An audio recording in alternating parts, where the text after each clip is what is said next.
ಬೆಂಗಳೂರು ಅಂತ, ಗಂಗಾಧರಪ್ಪ ಅಂತ, ಮಂಜುಳಾ ಗಂಗಾಧರಪ್ಪ ಅಂತ. ನಾನು 31 ವರ್ಷದಿಂದ ಶಬರಿಮಲೆಗೆ ಹೋಗ್ತಾ ಇದ್ದೀನಿ. ಬಟ್ 4 ವರ್ಷದಿಂದ ಪಾದಯಾತ್ರೆ ಮಾಡ್ತಾಯಿದ್ದೀನಿ. ಸ್ವಾಮಿ ಶರಣ, ಅಯ್ಯಪ್ಪ ಶರಣ.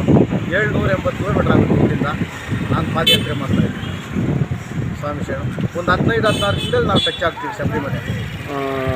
ಮತ್ತು ಇದು ಎಷ್ಟು ವರ್ಷದಿಂದ ಆಗ್ತಾ ಇದ್ದೀರಾ? 31ನೇ ವರ್ಷದಿಂದ ಆಗ್ತಾ ಇದ್ದೀನಿ. ಯಾರು ನೀವೊಬ್ಬರೇನಾ? ಇಲ್ಲ, ನಾವು 5 ಸ್ವಾಮಿಗಳಿದ್ದೀವಿ. ಇಲ್ಲಿ 2 ಸ್ವಾಮಿಗಳು ಹೊರಟಿದ್ದೀವಿ. ಅಲ್ಲೊಂದು 3 ಸ್ವಾಮಿಗಳು ಅಧ್ಯಕ್ಷರಲ್ಲಿ ಅವರೆಲ್ಲ ಕಲಾಕೊಂಡು ಅಲ್ಲಿಂದ ಹೋಗ್ತೀವಿ. ಅಂದರೆ ನಿಮಗೆ ಮಾಲೆ ಹಾಕಿದಾಗಿಂದ ದೇವ್ರು ಒಳ್ಳೇದು ಮಾಡಿದಾರಾ? ನಮಗೆ ಮಾಡ್ದಿರ ಇದ್ರೆ ನಾವು ಇಷ್ಟು ತಗೋಬೇಕನ್ನೋ ಕರ್ತವ್ಯ ಏನಿತ್ತು. ಹರೇರ ಪುತ್ರ ಎಲ್ಲರಿಗೂ ಒಳ್ಳೇದು ಮಾಡ್ತಾನೆ, ಮಾಡ್ದಿರೇನಿಲ್ಲ ಸ್ವಾಮಿ ಶರಣ.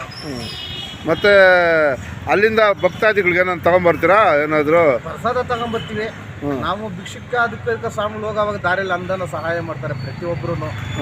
ಅಷ್ಟೊಂದು ಇದಾಗೇನು ನಮ್ಮನೇನು ಉಪವಾಸ ಏನು ಮಾಡ್ತಾರೆ. ಬರೀ ಕಾಲ್ನಡಿಗೆದಲ್ಲಿ ಹೋಗ್ತೀರಾ? ಇಲ್ಲ, ಕಾಲ್ನಡಿಗೆ, ಬರೀ ಕಾಲ್ನಡಿಗೆ. ಅದು ಕಾಲ್ನಡಿಗೆದಲ್ಲಿ ಎಷ್ಟು ದಿನ ಹೋಗಿ ರೀಚ್ ಮಾಡ್ತೀರಾ? ನಾವು ಒಂದು 15 ದಿನ 16 ದಿನದಲ್ಲಿ ರೀಚ್ ಆಗ್ತೀವಿ ಶಬರಿಮಲೆ.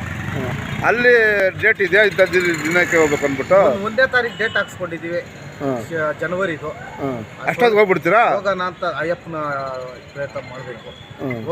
ಹೋಗಿದ್ದೀವಿ. ಈ ಸತಿನೂ ನೋಡಬೇಕು. ನಮ್ದೇನಿದೆ ಎಲ್ಲ ಮಹಾನ್ ಭಾವನ ಮೈ. ಭಕ್ತಾದಿಗಳಿಗೆ ಏನು ಹೇಳ್ತೀರಾ? ಅಂದರೆ ನೀವು ಓಟ್ ಬಂದರೆ ಅಲ್ಲಲ್ಲ ದೇವರು ಎಲ್ರಿಗೂ ಒಳ್ಳೇದು ಮಾಡಲಿ ಅಂತ ನಿಮ್ಮ ಒಂದು ಸರ್ವೇ ಜನ ಸುಖಿ ಭವಂತು. ಎಲ್ಲರಿಗೂ ಒಳ್ಳೇದು ಮಾಡ್ತಾನೆ. ಯಾರಿಗೂ ಒಳ್ಳೇದು ಮಾಡಿದ್ರೆ ಅಂತ